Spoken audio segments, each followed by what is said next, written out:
ఈ పరిశుద్ధ ఆదివారం కొరకు ఏర్పాటు చేయబడిన దేవుని వాక్య భాగముగా అపోస్తుల కార్యములు 6వ అధ్యాయము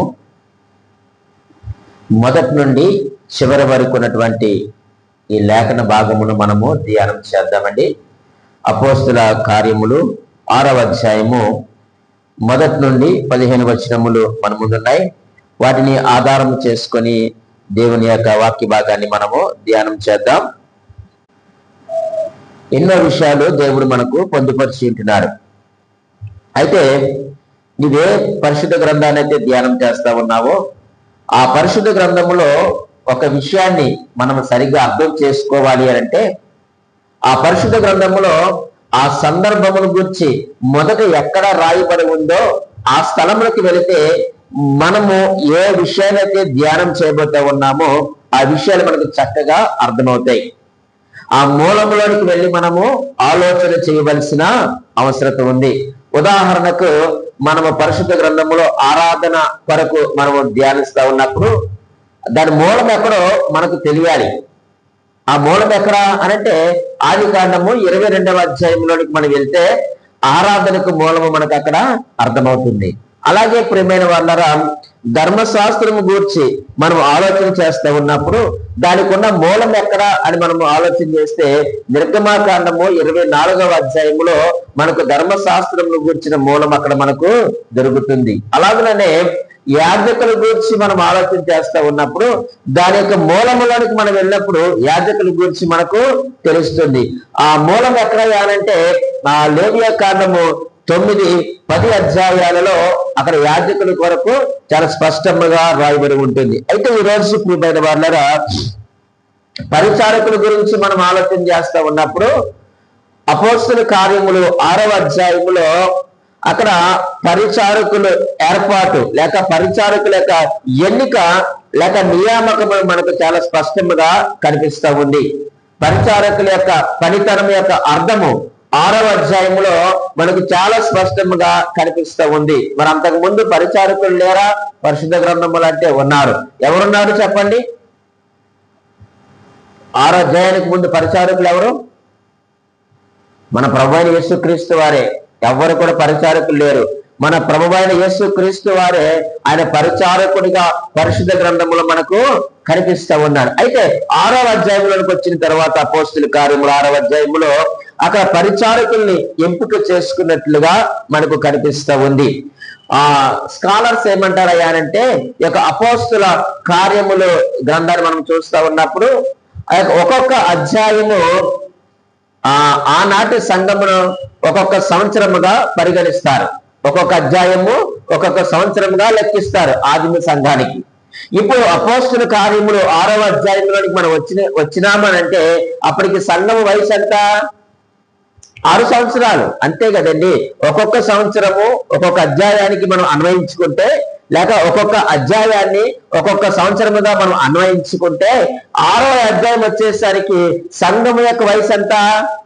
6 సంవత్సరాలు. అంటే 6 సంవత్సరాల వయసు కలిగిన ఈ సంఘములో మనం చూస్తూ ఉన్నప్పుడు ప్రియమైన వాళ్ళారా, ఇక్కడ పరిచారకులను ఎంపిక చేసుకున్నట్లుగా మనం చూస్తూ ఉన్నాం. ఇక్కడ ఎంతమందిని పరిచారకులను ఎంపిక చేసుకున్నారు? ఎంతమందినండి? 7 పరిచారకులను ఎంపిక చేసుకున్నారు. ఇప్పుడు 7 పరిచారకుల యొక్క వయసు ఎంత? సంఘము వయసు ఎంతో పరిచారకుల వయసు కూడా అంతే. ఈ 7 పరిచారకుల్లో ఎంతమంది కనుమరుగైపోయారు చెప్పండి? 5 కనుమరుగైపోయారు. ఎంతమంది మిగిలారు? 2 మిగిలారు. ఎవరా ఇద్దరు?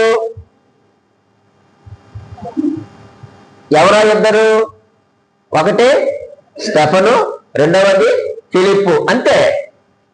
ఈ 7 పరిచారకుల్లో 2 మిగిలినట్లుగా మనం చూస్తూ ఉన్నాం. అయితే ప్రియమైన వాళ్ళరా, ఈ 2 కూడా పెద్ద పరిచర్య చేసినట్లు కూడా పరిశుద్ధ గ్రంథంలో లేదు. వారి యొక్క సేవా జీవితము చాలా తక్కువ. అలాగే వారి క్రైస్తవ జీవితము కూడా చాలా తక్కువ. మనము తెలుసు వాళ్ళ గురించి పెద్ద ఎక్కువగా ఎక్కడ ఉండదో మనకు తెలుసు. కానీ వారు చేసినటువంటి ఈ పరిచర్యలో స్టెఫను గురించి ఈరోజు మనము ఆలోచన చేయబోతా ఉన్నాం. ఆయన చేసిన పరిచర్య చాలా తక్కువే. ఆయన యొక్క క్రైస్తవ జీవితం కూడా చాలా తక్కువ కాలమే, కానీ ఆయన చేసిన పరిచర్య, ఆయన చేసిన సేవ నిలిచింది. ఇది సత్యం. ఆయన చేసినటువంటి సేవ ఫలించింది. అది చాలా ఫలభరితమైన సేవ ఆయన చేసినట్లుగా మనము చూస్తూ ఉన్నాం.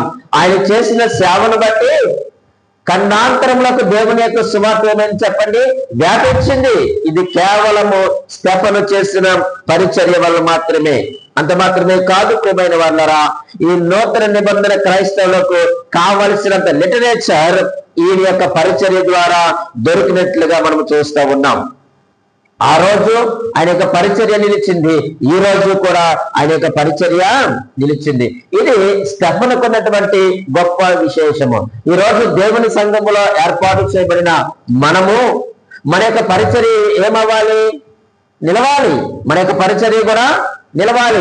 మనం ఈ పరిచర్యలో పాలు పంపులు పొందిన తర్వాత మన ద్వారా దేవుని యొక్క పరిచర్య నిలిచే స్థాయిలో మనము దేవుని యొక్క పరిచర్యల ముందుకు మనము కొనసాగవలసిన వారుగా ఉన్నాం. ఒక మాట మీకు జ్ఞాపకం చేస్తాను ప్రియమైన వాళ్ళరా, ఎంత కాలము జీవించామన్నది ప్రశ్న కాదు, మనము జీవించిన కాలములో ఏమి చేశాము అన్నదే ప్రశ్న.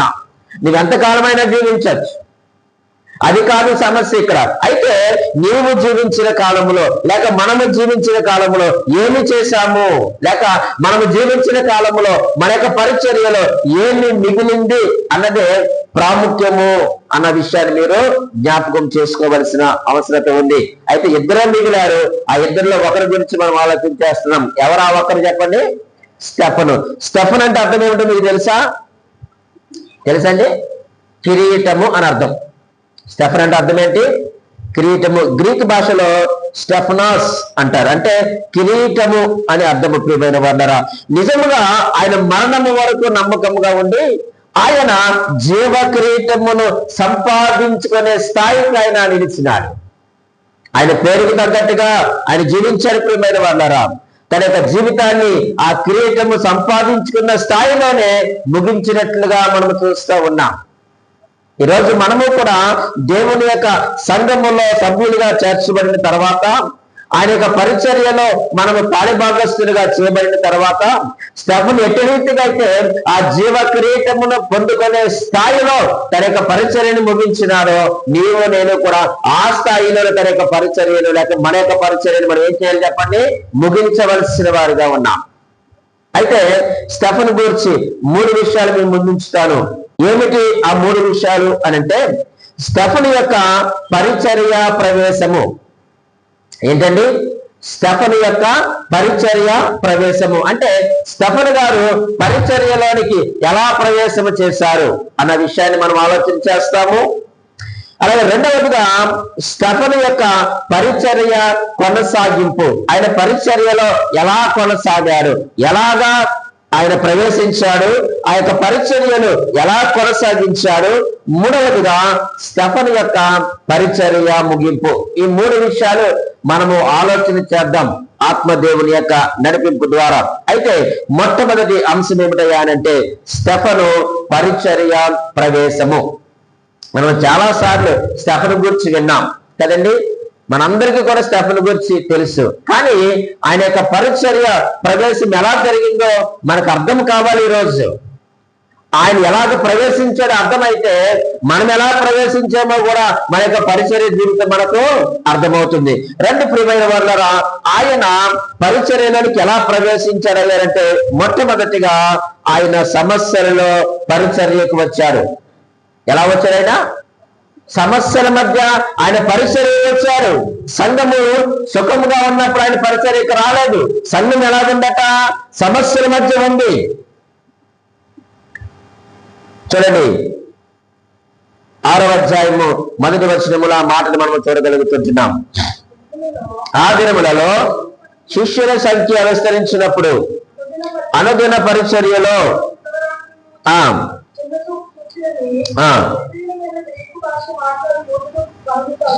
చూడండి, మనకు తెలుసు ఈ 6వ అధ్యాయము సందర్భం అంతా కూడా మనకు తెలుసు. ఇక్కడ సంఘం ఎలాగుండయాలంటే సమస్యల మధ్య ఉంది.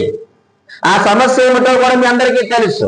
అక్కడ వారికి భోజనము దగ్గర వచ్చినటువంటి సమస్య, అటువంటి పరిస్థితుల్లో ఆయన ఏం చేయబడ్డాడయ్యా అంటే పరిచర్యకు ఆయన పిలువబడ్డాడు, ఆయన పరిచర్యకు ఏర్పాటు చేయబడ్డాడు, ఆయన పరిచర్య కొరకు నియమించబడ్డాడు. అన్ని బాగున్నప్పుడు పరిచర్యకు రావడం వేరు కదండి.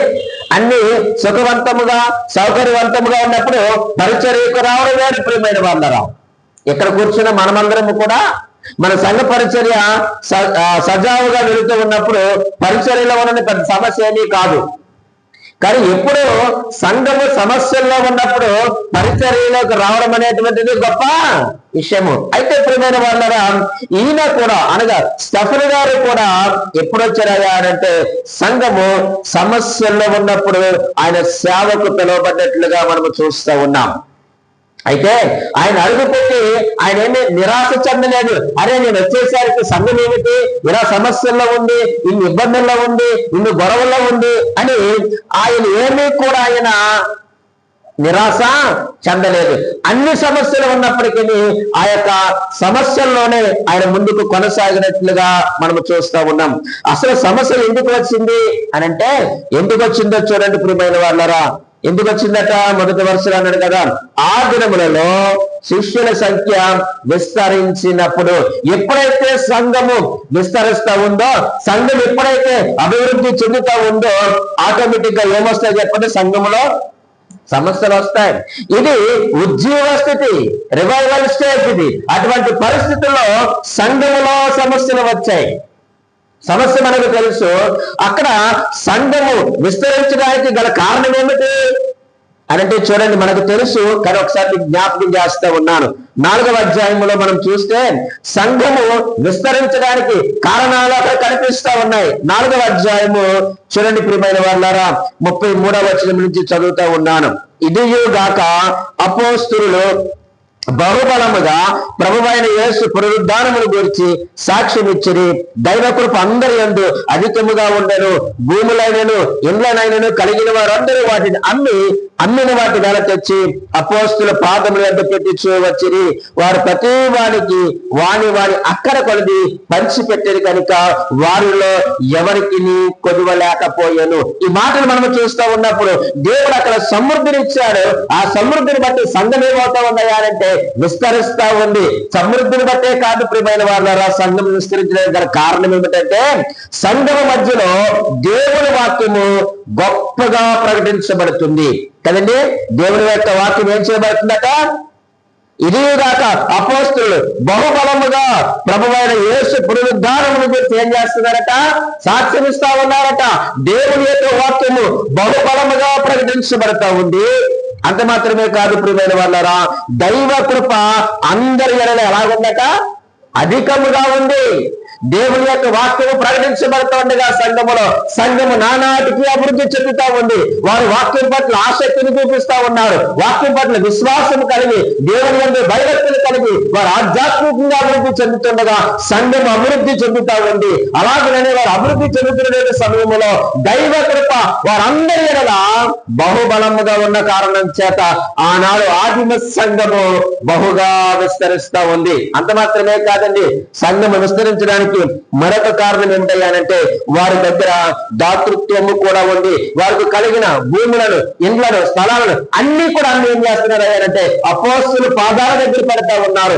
ఎవరికి కొరత ఉందో, ఎవరికి లోటు ఉందో వారికి కొరతలు, లోట్లు అన్ని తీర్చి పారేస్తా ఉన్నారు. ఇప్పుడు వారికి ఏ కుదువ లేదు. వారు చేసే పని ఏంటయ్యారంటే వాక్యం ఉందో ప్రార్థన చేసుకోరు, సువార్తలో పార్టిసిపేట్ చేయడం, ఇంతే వాళ్ళ పని. వాక్యం వింటున్నారు, ప్రార్థన చేస్తున్నారు, సువార్త ప్రకటనలో అపోస్తలులకు సహకారులుగా ఉంటున్నారు. ఈ కారణం చేత సంఘం ఏమవుతా ఉందయ్యారంటే ప్రియమైన వాళ్ళరా విస్తరిస్తా ఉంది. సంఘము ఉజ్జీవింపబడుతున్నటువంటి సమయము. ఈ ఉజ్జీవములో ఈ 3 కనిపిస్తా ఉన్నాయి. ఈరోజు సంఘం ఉజ్జీవింపబడడానికి ఇది చాలా ప్రాముఖ్యమండి. దేవుని సువార్త ప్రకటించబడాలి, దేవుని యొక్క వాక్యము ప్రకటించబడాలి. అలాగే దేవుని యొక్క కృప సంఘములో అందరికీ కూడా అందుబాటులో ఉండాలి. వారు ఇచ్చేటువంటి సంఘముగా కూడా ఉన్నట్లుగా మనం చూస్తూ ఉన్నాం. అయితే ప్రభునందు ప్రియమైన దేవుని సంఘమా, ఆయన పరిచర్య ప్రవేశం ఎలాగ చేశాడయ్యా అనంటే, ఆయన సమస్యల్లో ఉన్నప్పుడు ఆయన పరిచర్య ప్రవేశం చేసినట్లుగా మనం చూస్తూ ఉన్నాం. రెండవదిగా ఆయన యొక్క పరిచర్య ప్రవేశము ఎలాగుందయ్యా అనంటే, చూడండి ప్రియమైన వాళ్ళారా, ఆయన యొక్క పరిచర్య ప్రవేశం ఎలాగుందయ్యా అంటే మనం 3వ వచనాన్ని మనం చదువుదామండి. కాబట్టి సహోదరులారా, ఆత్మతోనూ జ్ఞానముతోనూ నిండుకొని మంచి పేరు పొందిన చాలండి. ఆయన పరిచర్య ప్రవేశం ఎలాగుందయ్యా అంటే, మంచి పేరు కలిగి పరిచర్యలో అడుగు పెట్టారు. దేవునికి స్తోత్రము కలుగును గాక. ఈ రోజు మనము పరిచర్యలోనికి వచ్చినప్పుడు మనము మంచి పేరు కలిగి ఉన్నామా? ఈరోజు చాలా మంది ప్రియమైన వాళ్ళరా పేరు కొరకు కక్కుర్తి పడుతున్నారు. ఇది క్రైస్తవ సంఘము కొరకే, సంఘం ఉన్నటువంటి విశ్వాసుల కొరకే నేను మాట్లాడుతూ ఉన్నాను. సంఘాలలో పేర్ల కొరకు ఏం చేస్తున్నారంటే కక్కుర్తి పడుతూ ఉన్నారండి. ఏదో మంచి అయిపోదాము, మంచి పేరు సంపాదించేద్దామని ప్రయత్నాలు చేస్తూ ఉన్నాం. కాదు, నువ్వు అనుకుంటే రాదు మంచి పేరు.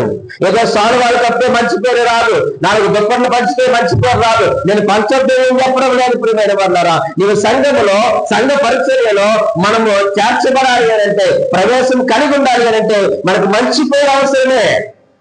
అయితే ఆ మంచి పేరు ఎలా వస్తుంది అంటే, అది ఆ పేరు మనకు దేవుని బట్టి కలగాల. మంచి పేరు స్టెఫెన్కి ఎలా కలిగిందండి చెప్పండి? అంతకు ముందు ఆయన ఏం చేశారని ఆయన మంచి పేరు కలిగిన వారు అన్నారు చెప్పండి? ఆయన ఎక్కడైనా డబ్బు పంచారా? స్థలాలు ఇచ్చారా? బర్నబా ఇచ్చాడు, ఈయన ఇచ్చారా? లేదు.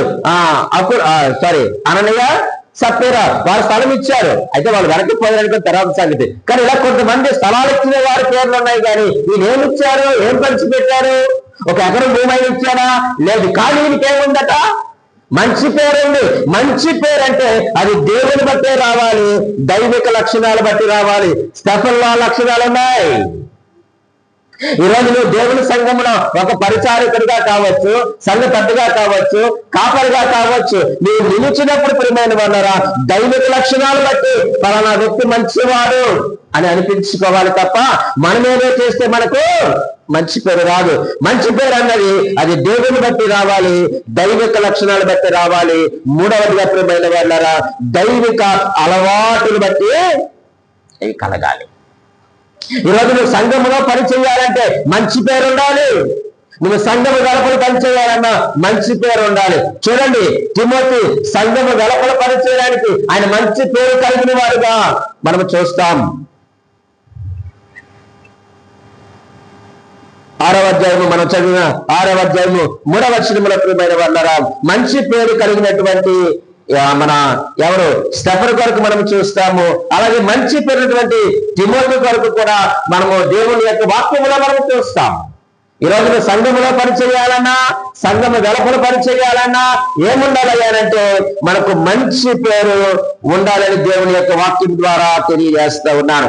ప్రియమైన వాళ్ళారా ఈ దైవికమైన అలవాట్లు ఎలా వస్తాయి మనకు?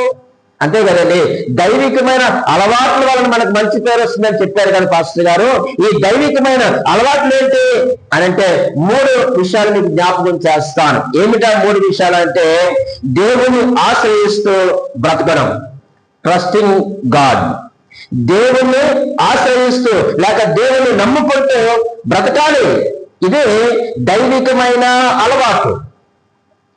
రెండవదిగా మనం ఆలోచన చేస్తే ప్రియమైన వాళ్ళరా ప్రతి దాని విషయంలో దేవునికి స్తుతి చెల్లించాలి. Praise God. ప్రతి దాని విషయంలో మనం ఏం చేయాలి చెప్పండి? స్తుతులు చెల్లించాలి. ఇందాక దావీదు గారు చేసిన పని అదే. ఆయన ఆశ్రయముగా ఉన్నాడు, ఆయన సర్వశక్తిమంతుడిగా ఉన్నాడు, ఆయన ప్రభువుగా ఉన్న కారణం చేత ఆయనకి ప్రార్థన చేయడమే కాదు కానీ దేవునికి కృతజ్ఞతాస్తుతులు చెల్లిస్తున్నట్లుగా దావీదును మనం చూస్తూ ఉన్నాం. ఈ రోజు దైవికమైన అలవాట్లు అంటే దేవుని ఆశ్రయిస్తూ నమ్ముకుంటూ బ్రతకడము. రెండవదిగా ప్రతి దాని విషయంలో దేవునికి స్తుతి చెల్లించడం. మూడవదిగా ప్రియమైన వాళ్ళరా దేవుని యందు నిరీక్షణ కలిగి బ్రతకడం. దైవికమైన లక్షణం అంటే దేవుని యందు నిరీక్షణ కలిగి బ్రతకడం. ఈరోజు మన యొక్క జీవితం ద్వారా మనుషుల ముందు మనం బ్రతుకుతా ఉన్నప్పుడు ఒక మాదిరికరమైన జీవితం మనం జీవించాలి. ఈరోజు మనం పేరు సంపాదించుకోవాలి అనుకుంటే అది మన వల్ల కాదు. అలా పేరు సంపాదించుకోవాలని ఆశ కలిగితే నీవెవరో చెప్పమంటారా? మరొక బబులోనీలో అవుతాం మనం. బాబేలు గోపురం దగ్గర ఏమని కట్టుకున్నారు వాళ్ళు? రండి మనమందరము కలిసి పేరు సంపాదించుకుందాం, రండి రండి రండి అని ఆహ్వానిస్తే నీ సంగతి నేను తెలుస్తానని దేవుడు ఏం చేశాడు చెప్పండి? వారిని చెదరకొట్టి పారేశాడు. మంచి పేరు అన్నది దేవుడు ఇవ్వాలండి. అర్థమవుతుందండి? నాకైనా మీకైనా మంచి పేరు ఎవరివ్వాలి? దేవుడు ఇవ్వాలి. దేవుడు మనకు మంచి పేరు ఇవ్వాలి అని అంటే మనము దేవుని పేరు కొరకు బ్రతకాలి. అది దేవుని పేరు కొరకు, దేవునికి సాక్షిగా ఈ లోకంలో మనం బ్రతికితే వాడున్నారా ఖచ్చితంగా దేవుడు మనకి ఏమి ఇస్తాడు అంటే మంచి పేరు ఆయన మనకి ఇస్తాడు. ఈరోజు మనం మంచి పేరు కలిగే దేవుని పరిచర్యలో మనం ఉన్నామా? ఆలోచన చేయాలి. విశ్వాసులుగా, దేవుని ప్రజలుగా మనకు ఎటువంటి పేరు కలిగి ఉన్నాం? మనుషులేదో నలుగురు మనం వెనక ఉండి నువ్వు తోపు, నువ్వు తిరుము అంటే ఇదేదో మంచి పేరు అనుకుంటున్నాం మనం. అదేమిటయ్యారంటే 3 కాళ్ళ కుర్చీ లాంటిది. అది విర్రవీగా అందరూ కూర్చున్నాం అనుకో ఏమైపోతుంది చెప్పండి? ఒక కుర్చీకి ఎన్ని కాళ్ళు ఉండాలి? 4 కాళ్ళు ఉండాలి. 3 కాళ్ళ కుర్చీ వేస్తే మీరు ఎవరైనా వెళ్ళి కూర్చుంటారా? కూర్చోలేరు. ఎందుకంటే పడిపోతామన్న సంగతి తెలుసు. కానీ నీకు మంచి పేరు ఎవరు ఇవ్వాలయ్యారంటే దేవుడే నీకు ఇవ్వాలి. ఆయన ఖచ్చితంగా తెస్తాడు. అలా నువ్వు పొందుకోవాలి అని అంటే నీవు దేవుని పేరు కొరకు నువ్వు బ్రతకాలి. 23వ కీర్తన 6వ వచనాన్ని చదవండి. ఒక్క మారు చూద్దాం దావీదు ఏమంటున్నాడు. 23వ కీర్తన 6వ వచనం చదవండి. నేను బ్రతుకు దినములన్నీ కృపాక్షేమములనే అంటవచ్చును. చిరకాలము నేను యెహోవా మందిరములో నివాసము చేస్తానంటున్నాడు. ఈ రోజు మనకు మంచి పేరు మనకు రావాలి అని అంటే మనం ఎక్కడ నివాసం చేయాలి? దేవుని మందిరంలో నివాసం చేయాలి. యెహోవా మందిరములో మనం నివాసం చేసినప్పుడు మన బ్రతుకు దినములన్నిటా కూడా కృపాక్షేమముల వెంట వస్తాయి. ఆయన మనకు సహాయకుడిగా ఉంటాడు. అప్పుడు మనం మంచి పేరు పొందుకుంటాము. ప్రియమైన వాళ్ళరా, స్టెఫను యొక్క పరిచర్య ప్రవేశం ఎలా ఉన్నాయనంటే మొదటిగా ఆయన సమస్యలలో ఆయన పరిచర్యలోనికి వచ్చారు. రెండవదిగా మనం ఆలోచన చేస్తే మంచి పేరు కలిగి ఆయన పరిచర్యలో అడుగు పెట్టినట్లుగా మనం చూస్తూ ఉన్నాం. అలాగే మూడవదిగా ప్రియమైన వాళ్ళరా, ఆయన పరిచర్య ప్రవేశం ఎలా జరిగిందయ్యా అంటే అపోస్తుల కార్యములు 7వ అధ్యాయము 2వ వచనము నుండి 53వ వచనము వరకున్న సారాంశము కనుక మనము చదివితే ఆయన యొక్క పరిచర్య ప్రవేశం ఎలా జరిగిందయ్యా అంటే దేన మనస్సుతో ఆయన పరిచర్యలో అడుగు పెట్టాడు. మూడవదిగా ఆయన యొక్క పరిచర్య ప్రవేశం ఎలా జరిగిందంటే దేన మనస్సుతో ఆయన పరిచర్య ప్రవేశం జరిగింది. ఈ 2వ వచనం నుండి 53వ వచనం వరకు మనం చూస్తే అక్కడ ఏముంటుంది అంటే ఆయన సుదీర్ఘమైనటువంటి ప్రసంగాన్ని చేశాడు. ఆయన వాక్యాల సహితమైనటువంటి ప్రసంగము చేశారు. Expository preaching. బైబిల్లో మనం ఆలోచన చేస్తే ప్రియమైన వాళ్ళరా చెప్పుకోదగ్గ వ్యాఖ్యాన సహిత ప్రసంగము మనకు 7వ అధ్యాయంలో మనకు కనిపిస్తుందండి. స్టెఫన్కి ఏ ట్రైనింగ్ ఉందో చెప్పండి? ఏ బైబిల్ కాలేజీలో ట్రైనింగ్ చేశాడు? ఏ బైబిల్ స్టెఫన్ దగ్గర ఉంది? ఏ నోట్స్ రాసుకొని ఆయన ప్రసంగం చేశాడు? ఇది చూడండి, చాలా గంభీరమైనటువంటి ప్రసంగాన్ని ఎవరు చేశారయ్యా అంటే స్టెఫను చేసినట్లుగా మనం చూస్తూ ఉన్నాం. ఒక మాట అడుగుతారు, మీరు అందరూ తలెత్తుకోండి. ఇంత అద్భుతమైన ప్రసంగం చేసిన వ్యక్తికి భోజనాలు వడ్డించే పనిద్దామా, పులిపీటి దగ్గర వాక్యం చెప్పే పనిద్దామా? చెప్పండి, చెప్పాలి. చాలా అద్భుతమైన వర్తమానాన్ని చేశారండి. చాలా సుదీర్ఘమైన ప్రసంగం, ఒక గంభీరమైన ప్రసంగాన్ని చేసినటువంటి స్టెఫన్కి భోజనాలు వడ్డించే పనిద్దామా, ఇక్కడ వాక్యం చెప్పే పనిద్దామా? చెప్పండి. కానీ స్టెఫన్ అది కోరుకోలేదు. స్టెఫన్ అది కోరుకోలేదు. మీ ఆలోచన అదే ఈరోజు అంటే అందరూ ఆలోచన అంటే వాక్యం బాగా చెప్తున్నారు కాబట్టి ఆయన వటం దగ్గర కాదండి పులిపీడి దగ్గరికి పంపించి వాక్యం చెప్పించండి. ఈరోజు అందరూ కూడా పరిచర్య అంటే ఇక్కడ నిలబడి వాక్యం చెప్పడమే అనుకుంటున్నారు, కానీ భోజనాలు వడ్డించేది కూడా దేవుడి పరిచర్య అనే సంగతి మనం మర్చిపోతున్నాం. మేకలు ఎత్తేటువంటి పని కూడా అది దేవుడి పరిచర్య అనే సంగతి మనం మర్చిపోతున్నాం. ఇది చాలా భయంకరమైన స్థలం అండి. ఈ పులిపీటి వరకు నిలబడి మన వాక్య పరిచర్య చేయడం అంటే అదంత ఆసామాసి పని కాదు, ఇది ప్రమాదకరమైనటువంటి స్థలం అని తెలియక ప్రతి ఒక్కరు కూడా ఏమిటంటే పులిపిడి దగ్గర పని అయితే నేను చేస్తాను. కానీ స్టెఫెనుకి ఏ పని అప్పగించారు? ఈ 7 పరిచారకులు ఎందుకు ఏర్పాటు చేశారు చెప్పండి? ఎందుకు ఏర్పాటు చేశారు? ఆహారము పంచి పెట్టడానికి. అంటే ఇప్పుడు స్టెఫెన్ ఎవరయ్యారంటే టేబుల్ సర్వర్. ఇంత వాక్య పరిచర్య చేసి ఇంత గొప్ప ప్రసంగము చేసినటువంటి ఈ వ్యక్తి ఇది ఎక్కడ నిలబడడానికి ఇష్టపడ్డాడయ్యానంటే నేను వడ్డించడానికి నేను నిలబడతాను అని అనుకున్నాడే గాని నేను ఇంత వాక్యం నేను చెప్పాను, ఇంత ప్రసంగం చేశాను, ఇంత వర్తమానం అందించాను, నేనే భోజనాలు వడ్డించాను, నేను వాక్యమే చెప్పానని స్టెఫెన్ ఎక్కడ కూడా మాట్లాడలేదు. ప్రియమైన వాళ్ళారా, ఆ పని అప్పగించినప్పుడు విధేయతను కనపరిచారు. సమస్యలో రావడమే కాదు, మంచి పేరు కలిగిన వారే కాదు. ప్రియమైన వాళ్ళారా, ఆయన దేన మనసుతో పరిచర్యలోనికి అడుగు పెట్టారు. దేన మనసుతో ఆయన అడుగు పెట్టారు. అన్నారు, అయ్యా స్టెఫెను, నువ్వు ఎంత ప్రసంగం చేసావు కానీ వెళ్ళి నువ్వు భోజనాలు పెంచేటట్లో ఆ వృద్ధులకు భోజనాలు పెట్టు అన్నప్పుడు దేన మనసుతో ఆయన అంగీకరించినట్లుగా దేవుడి వాక్యం మనకు తెలియజేస్తా ఉంది. ప్రియమైన వాళ్ళరా, ఆయన అక్కడ వాక్య ప్రదర్శన చేయలేదు కానీ విధేయతను చూపించాడు. ఎవరైతే మంచి పేరు కలిగి ఉంటారో, సమస్యల్లో సంఘంలోకి వస్తారో, బాధ్యత భారంతో పనిచేస్తారో వారు ఏమి చూపిస్తారు అయ్యారంటే విధేయతనే కనపరుస్తారు. కానీ వారికి ఉన్న టాలెంట్ ఎవరు కూడా ప్రదర్శించరు. స్టెఫెను ప్రదర్శించలేదండి. మీరు చదవండి, ఆయన ఎక్కడైనా ప్రదర్శించినాడేమో లేదు. ప్రియమైన దేవుని సంగమా, వారికి అప్పగించిన పనిని చేయడానికి స్టెఫెను ఇష్టపడినట్లుగా మనం చూస్తా ఉన్నాం. దేన మనస్సుతో ఆయన ఆ పరిచర్య ప్రవేశం చేసినట్లుగా మనం చూస్తా ఉన్నాం. 4వదిగా మనం ఆలోచన చేస్తే ప్రియమైన వాళ్ళారా, ఆయన 5 అంతల నింపుదల కలిగి పరిచర్య ప్రవేశం చేశాడు. 5 అంతల నింపుదల ఏమిటి? 5 అంతల నింపుదల 6వ అధ్యాయము చదువుతున్నాను చూడండి. మరలా 3వ వచనాన్ని మనం చదువుదాం. కాబట్టి సహోదరులారా, ఆత్మతోనూ జ్ఞానముతోనూ చాలండి. మరలా 5వ వచనాన్ని చదువుతూ ఉన్నాను చూడండి. ప్రియమైన వాళ్ళారా, ఈ మాట జన సమూహం అంతటికి ఇష్టమైనందున వారు విశ్వాసముతోనూ పరిశుద్ధాత్మతోనూ నిండుకొనిన వాడైన స్టెఫెను, ఫిలిప్పు చాలండి. మరలా 8వ వచనాన్ని చూడండి. స్టెఫెను కృపతోనూ బలముతోనూ నిండుకొనిన వాడై చాలని. ప్రియమైన వాళ్ళారా, 5 అంతల నింపుదలతో ఉన్నటువంటి వ్యక్తి స్టెఫెను. ఈ 5 అంతల నింపుదలతో ఆయన ఏం చేశాడంటే పరిచర్యలోనికి ఆయన ప్రవేశించినట్లుగా మనం చూస్తున్నాం. ఏం చేశాడు చూడండి. మొదటిది ఏంటి చెప్పండి?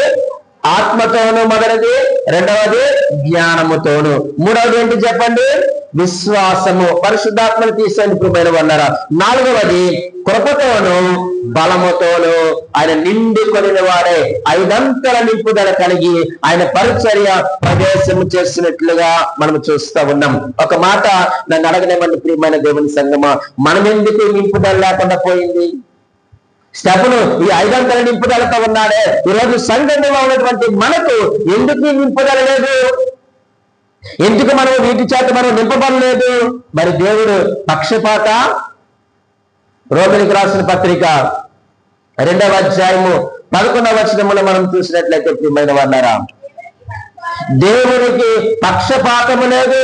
ఆనాడు స్టెఫెనుని ఏర్పాటు చేసుకున్నటువంటి దేవుడే ఈరోజు నిన్ను నన్ను కూడా ఏర్పాటు చేసుకున్నాడు. స్టెఫెను పిలిచిన దేవుడే నిన్ను నన్ను పిలుచుకున్నాడు. స్టెఫెనుని నియమించినటువంటి దేవుడే నిన్ను నన్ను కూడా ఆయన యొక్క పరిచర్యకు నియమించుకున్నాడు కదా. మరి అయితే మరి స్టెఫెను ఉన్నటువంటి ఆ యొక్క గుణలక్షణములు మనలో ఎందుకు లేవు? మనం ఎందుకు ఆత్మతోను జ్ఞానముతోను మనం నింపబడలేదు?